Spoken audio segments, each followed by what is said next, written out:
Bonjour les amis, bienvenue dans la chaîne des donneurs de vie Open pour tous en Afrique. Je suis Constantin Saalonia, promoteur et entrepreneur.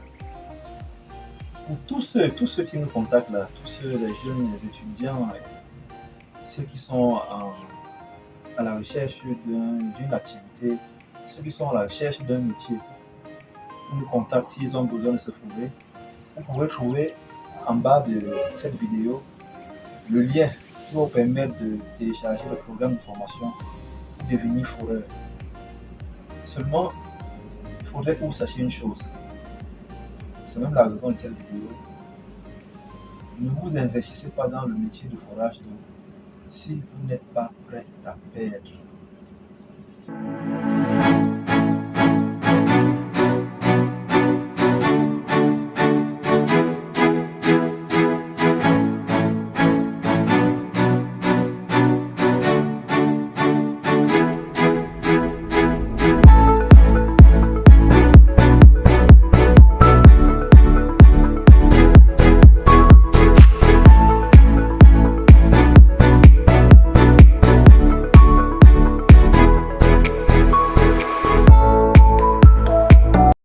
Je répète, ne vous investissez pas dans le métier de forage d'eau si vous n'êtes pas prêt à perdre. Nous avons quelques chantiers présentement où nous avons réalisé le forage. Donc nous avons réalisé le forage. Nous avons commencé d'abord, vous connaissez, par la descente sur site. Ensuite, nous avons fait l'étude du sol, dans l'étude hydrogéologique. Et l'étude hydrogéologique nous disait qu'il y avait de l'eau. Parce que vous savez, l'étude hydrogéologique vous donne les différentes nappes d'eau avec les profondeurs. Mais elle ne vous donne pas les quantités d'eau. Par expérience, vous pouvez déduire est-ce qu'il y aura de l'eau, est-ce qu'on aura un certain volume d'eau ou pas. Vous pouvez déduire. Et donc, nous sommes partis donc faire ce forage-là dans une ville du Cameroun, en l'occurrence Konsamba. Nous avons fini de forer, nous avons tubé, nous avons installé la pompe. Maintenant l'eau coule et le débit n'est pas bon. L'eau coule, le débit n'est pas bon. C'est ce que nous appelons en termes techniques un forage négatif mais alimenté. C'est-à-dire un forage négatif avec eau.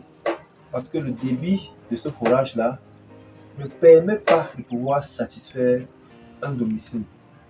Pour ce cas précis, c'était un immeuble, un R+2. Donc le débit ne permet pas de satisfaire cet immeuble-là. Par conséquent, qu'est-ce qu'il faut faire? Il faut refaire notre forage.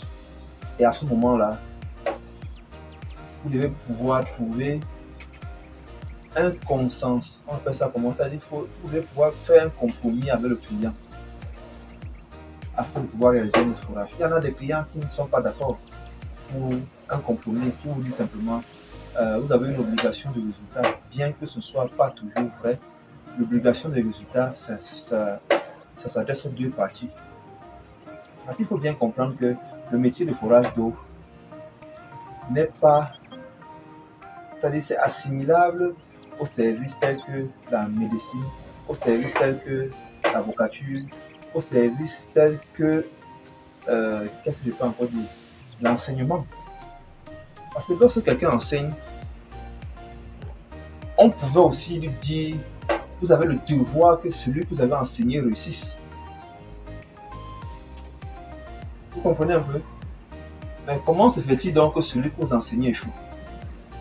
C'est-à-dire que vous avez échoué. Par conséquent, normalement, vous devez restituer la scolarité de l'enfant. Hein, mes amis? Pareil avec le médecin. Comment le médecin peut traiter quelqu'un, opérer quelqu'un après la personne perd la vie? Est-ce qu'il peut redonner la vie?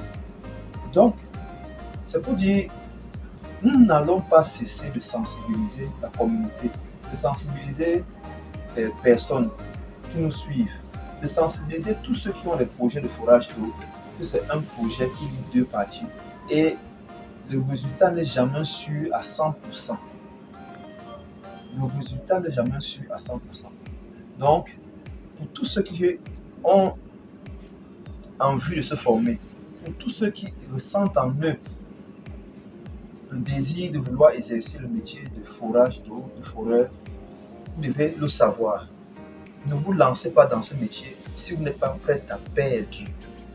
Si vous n'êtes pas prêt à perdre, ne vous lancez pas dans ce métier. C'est-à-dire, si vous n'avez pas le goût du risque, ne vous lancez pas dans ce métier, mes amis. Parce que vous allez trop vous morfondre sur vous-même lorsque vous aurez des retours des clients. Lorsque vous aurez les retours des clients, vous allez trop vous morfondre sur vous-même. Si vous êtes trop attaché à l'argent, vous aurez trop de problèmes. Je vous donne encore un autre cas. Nous avons réalisé un forage à Bédi, c'est sur Douala, au Cameroun, où, avec tous les travaux que nous avons en cours, nous avons été obligés, pour satisfaire le client, d'appeler un confrère. Nous avons appelé un confrère et nous l'avons assigné la tâche afin qu'il puisse exécuter le forage.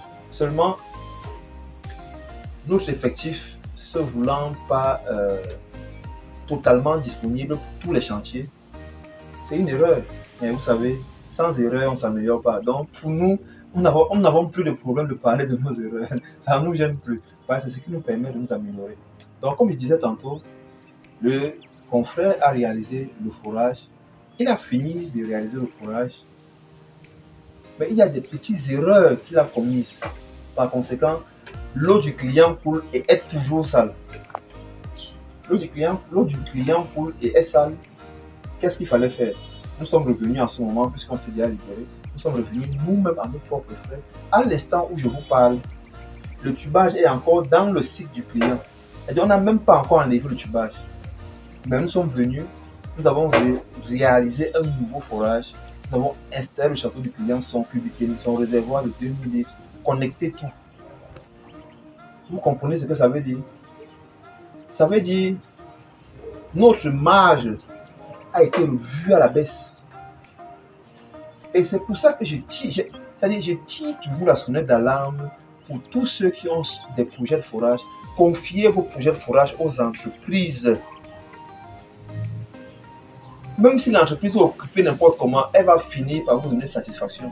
Confiez vos projets de forage aux entreprises, mes amis. Je ne cesserai de le dire. Je vais le dire et le redire, jusqu'à ce que cela se grave dans votre subconscient. Donc, comme j'étais en train de dire, nous avons dû donc faire un autre forage.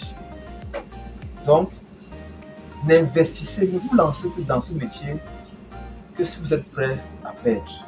C'est capital. C'est un point essentiel, mes amis. C'est un point essentiel. C'était une petite capsule aujourd'hui pour vous parler du métier de forage d'eau. Pour vous parler du métier de forage d'eau et de tous ceux qui aspirent à ce métier-là. Tous ceux qui aspirent à cette profession-là. C'est la meilleure profession du monde parce que l'eau, c'est la vie. L'eau, c'est la vie. Si notre corps est constitué à plus de 70% d'eau, vraiment, mes amis, l'eau, c'est la vie. Nous avons fait une vidéo où nous vous parlons de pourquoi investir dans le secteur du forage d'eau. Lorsqu'un enfant naît, après l'air, c'est l'eau. Et l'eau, là, c'est l'allaitement de la maman. Parce que le lait contient de l'eau. L'eau, c'est la vie, mes amis. Donc, pour tous ceux qui veulent se lancer dans ce métier, écrivez-nous. Nous allons vous donner des programmes de formation. Si vous avez besoin de plus d'informations, vous nous contactez à nos standards et nous ferons l'honneur de vous offrir la meilleure formation qui puisse exister. Je vous dis, mes amis, c'est garanti à 100%, satisfait ou remboursé. Et ce qui est sûr et certain, c'est que les résultats que nous avons chez nous, nous pouvons les prouver. Et nous allons juste vous transférer cela parce que nous seuls, nous ne pouvons pas. C'est-à-dire que nous ne pouvons pas donner de l'eau aux 1 milliard de personnes qui n'ont pas accès à l'eau. Il faudrait que nous formons une communauté afin qu'ensemble, nous puissions impacter sérieusement le monde. Voilà, mes amis. C'était Constantin Salonia. À la prochaine vidéo. Ciao, ciao.